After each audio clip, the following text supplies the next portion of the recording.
পিৎজার ময়দা মাখছি। ময়দা 500 নিয়েছি। খাওয়ার সোডা দিলাম হাফ চামচ,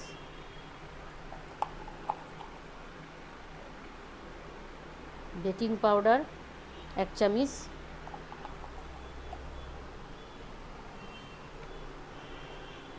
নুন দিলাম অল্প,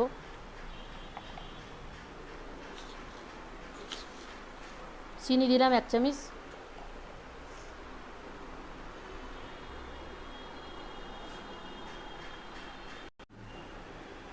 তেল দিলাম 2 চামচ তেল দিয়েছি,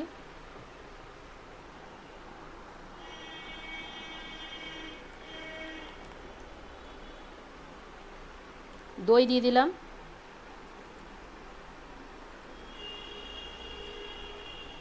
আমি এবার সব মিশিয়ে নিচ্ছি।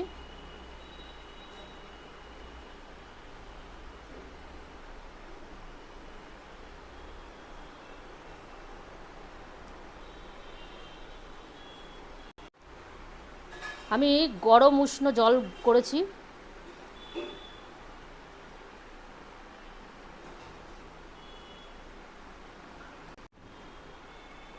আমি একটু হালকা গরম জল করে নিয়েছি। এই গরম জল দিয়ে হালকা হালকা আপনারা ময়দাটা মাখতে থাকবেন।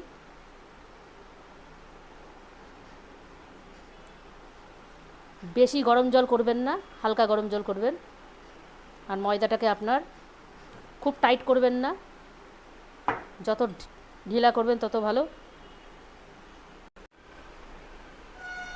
অল্প তেল মাখিয়ে রাখবো ময়দায়, এটা 2 ঘন্টা রেস্ট দেবেন।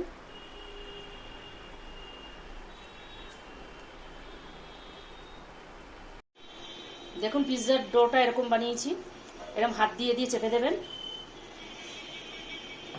যত বড় করার করবেন।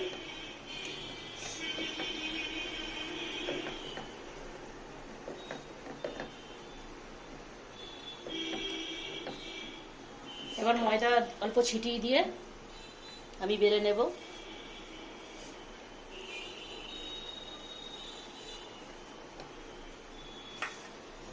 দেখুন আমি বেলে নিচ্ছি।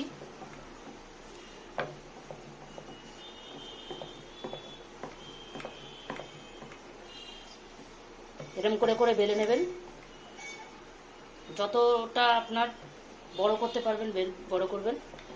কাঁটা চামচ দিয়ে এরকম করে করে ফুটো করে নেবেন।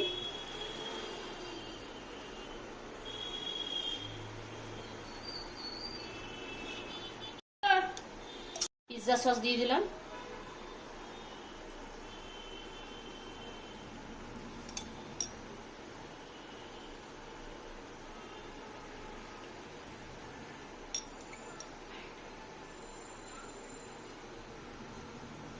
এটা হলো পিৎজা সস।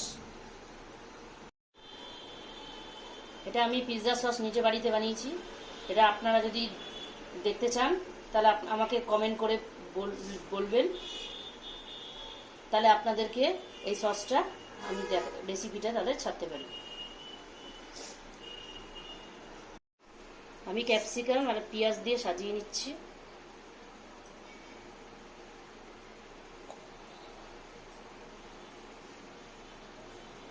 দেখুন আমি সাজিয়ে নিয়েছি, এর মধ্যে আমি চিজ দিয়ে দিচ্ছি।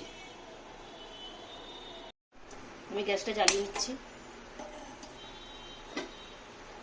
আমি যেটাতে পিৎজা বানাবো পিৎজার বসিয়ে দিচ্ছি। আর নন স্টিকের প্যান বসিয়ে নিচ্ছি।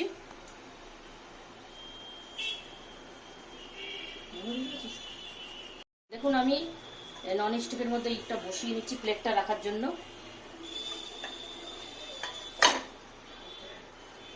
আমি 10 মিনিট হিট করে নিয়েছি। এবার স্লো ফ্লেম রেখে দিচ্ছি।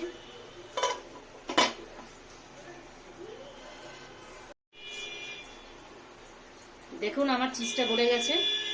এরকম গলে গেলে দেখুন কি সুন্দর লাগছে পিস। দেখুন কি সুন্দর পিৎজা হয়েছে। আমার ওভেন ছাড়া পিৎজা বানিয়েছি। দেখুন আপনারা যদি এরকম করে বানান তাহলে আপনাদেরটাও এরকম সুন্দর হবে, গন্ধটা অনেক সুন্দর বেরিয়েছে।